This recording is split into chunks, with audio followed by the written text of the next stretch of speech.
జగన్మోహన్ రెడ్డి ఏ ముహూర్తాన తాను మంచివాడిని, తన కుటుంబం మంచిది, మా తాతను వాళ్ళను కూడా నేను క్షమించి వదిలేశాను అని చెప్పాడో, దాంతో నేటి తరానికి ముఖ్యంగా నేటి యువతకు తెలియని జగన్మోహన్ రెడ్డి కుటుంబంలోని ఆ చరిత్ర మొత్తం కూడా ఇప్పుడు పుంకాలు పుంకాలుగా బయటకు వస్తున్నటువంటి పరిస్థితి. నేను గతంలో కూడా చెప్పా, మనకు వివేకానందరెడ్డి వరకు మాత్రమే తెలుసు, వివేకానందరెడ్డి తర్వాత నుంచి మాత్రమే మనకు ఐడియా ఉంటుంది. కానీ రాజశేఖర్ రెడ్డి, అంతకుముందు రాజారెడ్డి ఘటనలు అనేవి చాలామందికి తెలియదు. కానీ ఆ రోజు ప్రత్యక్ష సాక్షులుగా ఉండి రాజారెడ్డి చేత ప్రయత్నం చేయబడి ప్రాణాలతో బయటపడిన వాళ్ళు ఈరోజు వాళ్ళ నేర చరిత్రను బయట పెడుతున్నారు. మనం సినిమాల్లో చూసారా, మర్డర్లు చేసేవాళ్ళు 1969-70 టైంలోనే రాజారెడ్డి మీద రౌడీ షీట్ ఓపెన్ చేశారు అంటే వాళ్ళ ఫ్యామిలీ చరిత్ర ఏంటో చూడండి. నిన్న బీటెక్ రవి కూడా ప్రెస్ మీట్ పెట్టి మాట్లాడాడు. చిన్న పిల్లలని కూడా చూడకుండా గొంతులు కోసినటువంటి చరిత్ర జగన్మోహన్ రెడ్డి ఫ్యామిలీది. ఎందుకంటే తమకు అడ్డు వస్తారు, రేపటి రోజున వీళ్ళతో ఇబ్బందులు ఎదురవుతాయి అంటే ఆ కుటుంబంలో పిల్లల్ని కూడా చంపడానికి వెడకానని కుటుంబం జగన్మోహన్ రెడ్డి కుటుంబం. అలాగే రాజశేఖర్ రెడ్డి కావచ్చు, అంతకుముందు రాజారెడ్డి కావచ్చు, వాళ్ళు సాగించినటువంటి దమనకాండకు సంబంధించి అనేక విషయాలను ఈరోజు ఒక్కొక్కటిగా బయట పెడుతుంటే ఆశ్చర్యపోయే పరిస్థితి. మనం చెప్పుకునేది 3 దశాబ్దాల కిందటి ఘటన గురించి చెప్పుకుంటున్నాం మనం. ఆ రోజుల్లోనే ప్రత్యర్థులుగా ఉన్నటువంటి టీడీపీ నేతల ఇళ్లను డైనమైట్ బాంబులు పెట్టి పేల్చేసి వాళ్ళని ఇళ్లతో సహా ప్రయత్నం, ఇంట్లోనే సమాధి చేసే ప్రయత్నం ఆ రోజుల్లో జరిగింది. ఆనాటి ఫోటోలు అంటే 30-35 ఏళ్ల క్రితం ఫోటోలు ఈరోజు బయటపడేటప్పటికీ ఆశ్చర్యపోతున్నారు. ఆ రోజు ఫోటోలను నిన్న ఆర్థిక మంత్రి పయ్యావు కేసు బయట పెట్టాడు. మీ దమనకాండకు ఇది నిదర్శనం అని చెప్పి ఆయన ఫోటోలు బయట పెడితే జనం ఆశ్చర్యపోయారు. జగన్మోహన్ రెడ్డి ఏమో మదర్ తెరీసా లాగా, స్వామి వివేకానంద లాగా సూక్తి బోధనలు చెప్తున్నాడు. కానీ వాళ్ళ చరిత్ర చూస్తే రక్తపు మడుగులోనే వాళ్ళ చరిత్ర మొత్తం కూడా రక్తపు మడుగులే. ఒక దశలో రాజశేఖర రెడ్డి కుటుంబాన్ని, రాజారెడ్డి కుటుంబాన్ని గ్రామస్తులు వెలివేస్తే బయటికి వెళ్ళిపోయినటువంటి పరిస్థితి. ఇవన్నీ కూడా నేటి యువతకు తెలియదు. కానీ ఇవన్నీ ఒకటి, పేర్ల పార్థసారథి రెడ్డి అంటే రాజారెడ్డి చేత చంపబడే ప్రయత్నం చేసి ప్రాణాలతో బయటపడిన ఏకైక వ్యక్తి. ఈ వర్గీయులు చేసిన దాడిలోనే రాజారెడ్డి చనిపోయాడు. 98లో అనుకుంటా రాజారెడ్డి చనిపోయింది. వాస్తవానికి రాజారెడ్డిని చంపాలనేది వీళ్ళ ఉద్దేశం కాదు. వీళ్ళ మీద పదే దాడులు చేస్తుంటే ప్రాణరక్షణలో భాగంగా వీళ్ళు ఎదురుదాడి చేసినప్పుడు రాజారెడ్డి చనిపోయాడు. దానికే జగన్మోహన్ రెడ్డి మొన్న నేను వదిలేశాను జనాన్ని అని చెప్పాడు. కానీ దానికి ప్రతిఫలంగా పేర్ల పార్థసారథి రెడ్డి తమ్ముడిని చంపేశారు. వాళ్ళ తమ్ముడిని అందులో రాజశేఖర్ రెడ్డి పాత్ర కూడా ఉంది. ఆ తర్వాత రాజశేఖర్ రెడ్డి సీఎం అయిన తర్వాత ఈ కేసులన్నీ కూడా మాఫీ చేయించుకున్నాడు. విచిత్రం ఏంటో తెలుసా, రాజశేఖర్ రెడ్డి మీద కూడా అప్పట్లో కేసులు నమోదయ్యాయి. లైసెన్స్ లేని ఒక తుపాకీతో కాల్పులు జరిగితే అప్పట్లో రాజశేఖర్ రెడ్డి మీద కూడా కేసులు పెట్టారు. అలాగే రాజకీయ లబ్ధి కోసం మత కలహాలు సృష్టించి ముఖ్యమంత్రిని దింపే ప్రయత్నం చేసింది కూడా రాజశేఖర్ రెడ్డి. ఈ విషయాన్ని కూడా స్వయంగా వాళ్లే చెప్పారు. పేర్ల పార్థసారథి రెడ్డి చెప్పాడు. అంటే రాజకీయంగా లబ్ధి పొందాలి, మత కలహాలు సృష్టించి ముఖ్యమంత్రి అన్ఫిట్ అని చెప్పి దించేసి ఆ ప్లేసుని తాను ఆక్రమించాలని మత కలహాలు సృష్టించిన వ్యక్తి రాజశేఖర్ రెడ్డి. ఇది స్వయంగా వాళ్ళే చెప్పారు. వాళ్ళు మనుషులు కాదు. ఒక రకంగా పేర్ల పార్థసారథి రెడ్డి ఏమంటాడంటే, ఆ కుటుంబం మనుషులు కాదు, నరరూప రాక్షసులు. మనం ఈ ఓడిని, నరరూప రాక్షసులు అనే ఓడిని మనం ఎంత భయానక పరిస్థితుల్లో వాడతామో మీ అందరికీ తెలుసు. సో అలాంటి ఒక ఓడును వాడి వాళ్ళ గురించి చెప్పాడు అంటే వాళ్ళ చరిత్ర ఏంటో ఒకసారి అర్థం చేసుకోవచ్చు. మొత్తంగా నేటి యువతకు జగన్ రెడ్డి, రాజశేఖర్ రెడ్డి, రాజారెడ్డి వీళ్ళ ముగ్గురి నేర చరిత్రలు కావచ్చు, హత్యా రాజకీయాలు కావచ్చు, వాళ్ళ రక్తపు మడుగులో వాళ్ళ బ్రతుకులు కావచ్చు, ఈరోజు ఒక్కొక్కటిగా బయటకు వస్తున్నాయి. దీనికి సంబంధించి పేర్ల పార్థసారథి రెడ్డి ఏం మాట్లాడారు ఒకసారి చూద్దాం. వాళ్ళు మనుషులు కాదు, నరరూప రాక్షసులు. వైఎస్ కుటుంబం నేపథ్యం అంతా రక్త చరిత్రే. జగన్ తాత రాజారెడ్డి పైన 1962లోనే రౌడీ షీట్ ఓపెన్ అయిందంట. అంటే వాళ్ళ చరిత్ర ఎంత పెద్ద చరిత్రో చూడండి. 62లో అంటే ఈ రోజుల్లో ఎంతమంది ఉన్నట్టారు ఆ కాలం వాళ్ళు. 62లోనే రాజారెడ్డి మీద రౌడీ షీట్ ఓపెన్ చేశారు. నన్ను కిరాయి హంతకులతో నరికించారు. హైదరాబాద్లో మత కలహాలు సృష్టించింది రాజశేఖర్ రెడ్డి. వివేక హత్య సహా జగన్ పాపాలు అన్నీ ఇన్ని కావు. వైఎస్ కుటుంబ బాధితుడు పార్థసారథి రెడ్డి ధ్వజం. నా గుండెకు ఎదురుగా ఫిరంగి పెట్టి పేల్చాక కూడా నేను ప్రాణాలతో మిగిలితే ఎంత బాధతో విలవిలలాడతానో అంతటి బాధను అనుభవిస్తూ వాళ్ళ దారుణాలను నేను బయట పెడుతున్నానని చెప్పి రాజారెడ్డి చంపాలని ప్రయత్నం చేసింది ఈ పార్థసారథి రెడ్డిని, పేర్ల పార్థసారథి రెడ్డి. సో చంపాలని ప్రయత్నం చేస్తే ఈయన ఒక కోర్టు నుంచి బయటకు వస్తున్న సమయంలో 26 చోట్ల నరికేసి చనిపోయాడు అనుకుని వదిలేసి పారిపోతే అప్పుడు ఇతన్ని ఒక హాస్పిటల్కి చెన్నై, అప్పట్లో దగ్గరలో చెన్నై హాస్పిటల్కి తీసుకెళ్తే బ్రతికి బట్టగట్టిన ఏకైక వ్యక్తి. ఆ తరువాత ప్రతీకారంగా వీళ్ళ తమ్ముడిని ఉమామహేశ్వరరావుని అత్యంత దారుణంగా సో ఆ తర్వాత ఎప్పుడైతే పదే పదే వీళ్ళ మీద దాడులు చేస్తున్నారో తిరిగి వీళ్ళు దాడి చేస్తే ఆ దాడిలో రాజారెడ్డి చనిపోయాడు. అంతే తప్ప రాజారెడ్డిని కక్షగట్టి చంపాలి అనుకున్నది కాదు. ఆ రోజు జరుగుతున్నటువంటి ఫ్యాక్షన్ రాజకీయాల్లో వీళ్ళు కాపాడుకోవడానికి చేసినటువంటి దాడిలోనే రాజారెడ్డి చనిపోయాడు. సో దానికి సంబంధించి ఈయన అనేక విషయాలు కూడా బయట పెట్టాడు. ఒకసారి చూద్దాం. పులివెందుల నియోజకవర్గంలో వైఎస్ కుటుంబ రాజకీయ ప్రస్థానం మొదలైందే దారుణ మరణకాండాలు, హత్యలు, అరాచకాలు, గృహ దహనాలతోనని తెదేపా సీనియర్ నాయకుడైతే పేర్కొన్నారు. పులివెందుల నియోజకవర్గంతో పాటు కడప జిల్లాలో, రాష్ట్రంలోని మిగతా ప్రాంతాలలో వైఎస్ కుటుంబం అనేక దారుణాలకు, నరమేధాలకు పాల్పడిందని మండిపడ్డారు. ప్రత్యర్థులను ఘోరంగా చంపటం, కాళ్ళు చేతులు విరిచేయటం, పచ్చని పొలాల్ని భస్మీపటలం చేయటం, భూములు గనులు ఆక్రమించుకోవటం, ఆస్తులను దోచుకోవటం ఆ కుటుంబానికి వెన్నతో పెట్టిన విద్య. సొంత బాబాయిని గొడ్డలితో నరికించిన రాక్షసుడు జగన్ అని చెప్పి అంతటి దుర్మార్గుడు ఈ ప్రపంచంలోనే ఉండరని చెప్పి తనలోని ఆవేదన మొత్తాన్ని కూడా నిన్నైతే బయటపెట్టారు. దీనికి సంబంధించి ఆయన రాజశేఖర రెడ్డి చరిత్రను కూడా చెప్పారు. ఒకసారి చూద్దాం.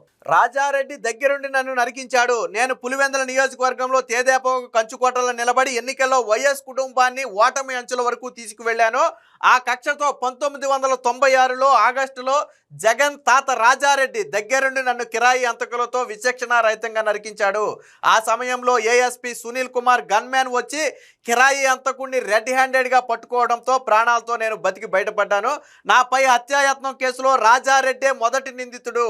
నేను న్యాయవాదిని కావడంతో నాపై దాడికి నిరసనగా రాజారెడ్డి తరపున బెయిల్ మెమో దాఖలు చేసేందుకు కూడా లాయర్లు ఎవరూ ముందుకు రాకపోవడంతో హైకోర్టు నుంచి షరతులతో కూడిన బెయిల్ తెచ్చుకుని జగన్మోహన్ రెడ్డి పెళ్లికెళ్ళాడు. అంటే రాజారెడ్డి, జగన్మోహన్ రెడ్డి తాత రాజారెడ్డి జగన్మోహన్ రెడ్డికి పెళ్లికి వెళ్లే సమయానికి ఒక హత్య కేసులో నిందితుడిగా ఉన్నాడు.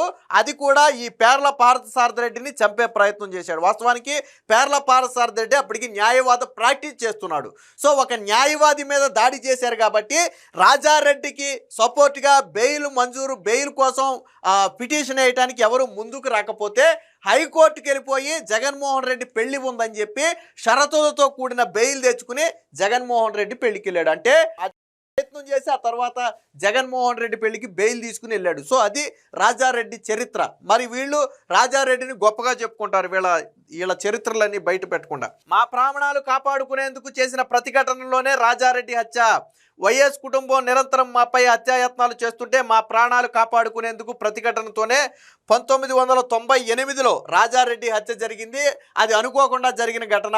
నేను జగన్లా మేకతోలు కప్పుకున్న వాడిని తోడేలును కాదు కాబట్టే నిజాన్ని నిర్భయంగా చెప్తున్నానని చెప్పాడు. ఆ తర్వాత మా తమ్ముడు పేర్ల ఉమామహేశ్వరరెడ్డిని వాళ్ళు చంపారు. ఇదే కేసులో అంటే ఎవరైతే పార్థసారథి రెడ్డి తమ్ముడు ఉమామహేశ్వరరావుని చంపారో ఆ కేసులో ఇప్పుడు వివేకానంద రెడ్డి కేసులో నిందితుడిగా ఉన్నటువంటి అవినాష్ రెడ్డి తండ్రి భాస్కర్ రెడ్డి కూడా అప్పుడు ఈ ఉమామహేశ్వరరావు ఇతని తమ్ముడిని చంపిన కేసులో నిందితుడిగా ఉన్నాడు. అంటే వాళ్ళ చరిత్ర అంటే అవినాష్ రెడ్డి కుటుంబ చరిత్ర కూడా ఎంత నీచమైన చరిత్రో చూడండి. మనం ఇప్పుడు వివేకానంద రెడ్డి గురించి మాత్రమే మనకు తెలుసు, అవినాష్ రెడ్డి తండ్రి వివేకానంద రెడ్డి హత్య కేసులో ఉన్నాడని. కానీ పార్థసారథి రెడ్డి తండ్రి ఉమామహేశ్వరరావుని చంపిన కేసులో కూడా ఇదే అవినాష్ రెడ్డి తండ్రి భాస్కర్ రెడ్డి నిందితుడిగా ఉన్నాడు. ఈసీ గంగిరెడ్డి కూడా నిందితుడిగా ఉన్నారు. అదే ఈసీ గంగిరెడ్డి ఈరోజు వివేకానంద రెడ్డి హత్య కేసులో కూడా నిందితుడిగా ఉన్నారు. అంటే వాళ్ళ ఫ్యామిలీ చరిత్ర అంతా కూడా అలాంటిదే. రాజశేఖర రెడ్డి ముఖ్యమంత్రి అయ్యాక అధికారాన్ని అడ్డం పెట్టుకుని వాళ్ళపై కేసులు కొట్టేయించారు. మాకు మాత్రం జీవిత ఖైదీ పడేలా చేశారు. ఆయన చనిపోయే వరకు మాకు పేరోల్ కూడా రాకుండా అడ్డుకున్నారు. పల్లారి వేమూరులో మైనింగ్లను పూర్తిగా రద్దు చేసి వాళ్ళ ఇళ్లను కూల్చివేయించి తోటలను కొట్టేయించి తీవ్రంగా ఆర్థికంగా నష్టం చేకూర్చారు. గనుల తగాదాలో ఇద్దరిని ఘోరంగా తప్పించారంట. భూములు గనుల తగాదాలో రాజగోపాల్ అనే వ్యక్తిని హైదరాబాద్లో వైఎస్ రాజశేఖర్ రెడ్డి సలహా ప్రోత్సాహంతో రాజారెడ్డి పర్యవేక్షణలో అత్యంత కిరాతకంగా చంపించారు. వారి గనుల్లో పెద్ద భాగస్వామి అయినటువంటి వెంకట నరసయ్యను ఎమర్జెన్సీ సమయంలో రాజారెడ్డి, రాజశేఖర్ రెడ్డి, జార్జి రెడ్డి దారుణంగా చంపించారు. ఈ ఘటనలో 63 మందిని దోషులుగా తేల్చారు. ఎమర్జెన్సీ సమయంలో రాజారెడ్డితో పాటు ఆయన పెద్ద కుమారుడు జార్జి రెడ్డిని కూడా జైల్లో పెట్టారని చెప్పి చెప్పడం జరిగింది. పిసిసి మాజీ అధ్యక్షుడు రహమతుల్లా గనులను కూడా ఆక్రమించారని చెప్పారు. ప్రజలు తిరగబడి రాజశేఖర్ రెడ్డి చొక్కా చింపి దేహశుద్ధి కూడా చేశారు. జమ్మలమడుగులో రాజశేఖర్ రెడ్డి లైసెన్స్ లేని ఒక తుపాకీతో కాల్పులు జరిపితే ముద్దునూరు పోలీస్ స్టేషన్లో దాని మీద కేసు నమోదైందని చెప్పి ఆయన స్వయంగా చెప్పారు. అంటే రాజశేఖర్ రెడ్డి మీద ఆ రోజుల్లోనే లైసెన్స్ లేని తుపాకీతో కాల్పులు జరిపినందుగా కేసు నమోదైంది. అలాగే ఆదినారాయణ రెడ్డి, అసలు రాజశేఖర్ రెడ్డికి కుటుంబానికి ఆస్తులు అంతకుముందు లేవు. మరి ఇప్పుడు 1000 కోట్ల ఆస్తులు ఏ వ్యాపారం చేస్తే వచ్చాయో వాళ్ళే చెప్పాలా. దానికి సాక్ష్యం ఏంటంటే పేర్ల పార్సరాథ్ రెడ్డి 1996 లోక్సభ ఎన్నికల్లో రాజశేఖర్ రెడ్డి కుటుంబం దగ్గర ఖర్చులకు డబ్బులు లేక చేతులెత్తేస్తే ఆదినారాయణ రెడ్డి 26 లక్షలు అప్పుగా ఇచ్చి ఖర్చు పెట్టారు. జమ్మలమడుగులో వచ్చిన సుమారు 4-5 వేల ఓట్ల మెజారిటీతోనే అప్పట్లో రాజశేఖర్ రెడ్డి ఆ రోజుల్లోనే 26 లక్షల రూపాయలు ఆదినారాయణ రెడ్డి అప్పుగా ఇచ్చి ఎన్నికల్లో ఖర్చు పెట్టి గెలిపించారు. అంటే సో ఎలాంటి పరిస్థితుల్లో రాజశేఖర్ రెడ్డి కుటుంబం ఉందో మీరు ఆలోచించండి. అదే ఎన్నికల్లో పులివెందుల నియోజకవర్గంలోని లింగాల మండలంలో జగన్ 8,850 ఓట్లు రిగ్గింగ్ చేశాడు. కర్ణపాపాయపల్లిలో 700 ఓట్లు ఉంటే 701 ఓట్లు రిగ్గింగ్ చేసుకున్నాడు. అంటే జగన్మోహన్ రెడ్డికి కడపలో రిగ్గింగ్ చేయటం అనేది ఆనవాయితీగా వస్తుంది. విచిత్రం ఏంటంటే 700 ఉన్నటువంటి ఒక పోలింగ్ బూత్లో అత్యుత్సాహం ప్రదర్శించి 701 ఓట్లు రిగ్గింగ్ చేసుకున్నటువంటి చరిత్ర కూడా జగన్మోహన్ రెడ్డికి ఉంది. ఇది స్వయంగా పార్థసారథి రెడ్డి దీన్ని బయట పెట్టాడు. సో వివేకాన్ని నరికింది మనందరికీ తెలుసు. Assembly suit case bomb Kadapa sessions కోర్టులో రాజారెడ్డి, నా తమ్ముడు ఉమామహేశ్వర్ రెడ్డి కేసులో విచారణ జరుగుతున్నప్పుడు నన్ను చంపేందుకు జగన్ సూట్ కేసు బాంబు పెట్టించాడు. పోలీసులు కోర్టు ఆవరణంలో దాన్ని గుర్తించారు. నన్ను చంపడానికే దాన్ని అక్కడ పెట్టించినట్టుగా విచారణలో తేలింది. ఈ కేసులో జగన్తో పాటు దొంతులూరి కృష్ణ ఇద్దరు నిందితులే. అయితే రాజశేఖర్ రెడ్డి ముఖ్యమంత్రి అయ్యాక కేసు ఉంటే జగన్ అమెరికా వెళ్లేందుకు ఇబ్బంది అవుతుందని ఒత్తిడి తెచ్చి పేరు తీయించారు. ఆ కేసులో కృష్ణ జైలుకి వెళ్ళి శిక్షణ అనుభవించాడు. జగన్ మాత్రం తప్పించుకున్నాడు. అంటే ఇదే వ్యక్తిని ఒకసారి మిస్ అయ్యాడు కాబట్టి రాజారెడ్డిని చంపేశారు కాబట్టి ఆల్రెడీ రాజారెడ్డిని ఏమో వీళ్ళు చంపారు, వీళ్ళ తమ్ముడినేమో వాళ్ళు చంపారు. సో ఈ 2 కేసులు విచారణ జరుగుతున్నప్పుడు పార్థసారథి రెడ్డిని కూడా చంపాలని ప్లాన్ చేశారు. దానికి ఒక సూట్ కేసు బాంబు జగన్ పెట్టించాడంట. ఆ జగన్ ఎవరితో పెట్టించాడు? దొంతులూరి కృష్ణ అనే ఒక వ్యక్తితో ఆ సూట్ కేసు బాంబు పెట్టించాడు. ఇది కోర్టు ఆవరణంలో ఉండటంతో అప్పట్లో పోలీసులు పసిగట్టి పట్టుకుని విచారిస్తే తెలిసింది ఏంటంటే పార్థసారథి రెడ్డిని చంపడానికి పెట్టిన బాంబు అని తెలిసింది. దాంట్లో జగన్మోహన్ రెడ్డి, దొంతులూరి కృష్ణ ఇద్దరిని కూడా నిందితులుగా చేర్చారు. అయితే రాజశేఖర్ రెడ్డి సీఎం అయిన తర్వాత తనకు రాజకీయంగాను కొడుకు మీద కేసు ఉంటే రాజకీయంగాను ఇబ్బందే, జగన్మోహన్ రెడ్డి అమెరికా వెళ్లాలన్నా ఇబ్బందే అవుతుందని చెప్పి పోలీసుల మీద అప్పట్లో ఒత్తిడి తీసుకొచ్చి జగన్మోహన్ రెడ్డి పేరును తప్పిస్తే దొంతులూరి కృష్ణ మాత్రం శిక్షణ అనుభవించాడు. జగన్ మాత్రం తప్పించుకున్నాడు. ఇది వీళ్ళ చరిత్ర. అలాగే అసెంబ్లీ రికార్డులు తీస్తే జగన్ బ్రతికేంటో తెలుస్తుంది. పరిటాల రవి హత్యకు రాజశేఖర్ రెడ్డి, జగన్ ఇద్దరు సూత్రధారులే. అప్పట్లో అసెంబ్లీలో 6 గంటల పాటు దీని మీద చర్చ జరిగింది. హత్యలో జగన్ ప్రమేయం బయటపడిన రాజశేఖర్ రెడ్డి ఆయన పేరును తప్పించారు. అసెంబ్లీ రికార్డులు తీస్తే ఇది మొత్తం కూడా బయటకు వస్తుంది అని చెప్పారంటే పరిటాల రవిని చంపటంలో రాజశేఖర్ రెడ్డి, జగన్మోహన్ రెడ్డి ఇద్దరి పాత్ర ఉంది.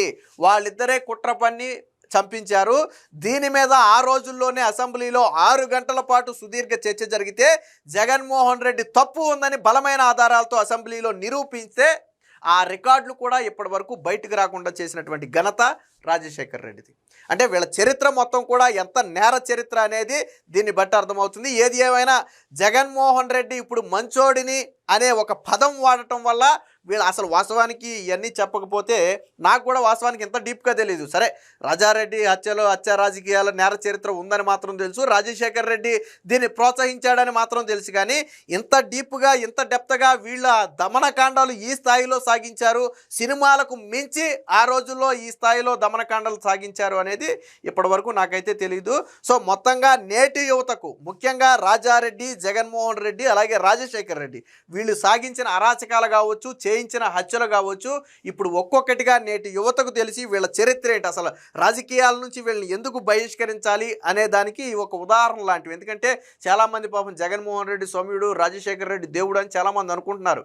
కానీ గతంలో ఎంతమంది పీకల కోసి వాళ్ళు ఈ స్థాయికి వచ్చారనేది ఎవరికి తెలియదు. సో అవన్నీ కూడా ఇప్పుడు ఒక్కొక్కటిగా బయటకు వస్తున్నాయి. ఏది ఏమైనా మొత్తంగా జగన్మోహన్ రెడ్డి కుటుంబ చరిత్ర మొత్తం కూడా రక్త చరిత్ర అనేది దీన్ని బట్టి స్పష్టంగా అర్థమవుతుంది.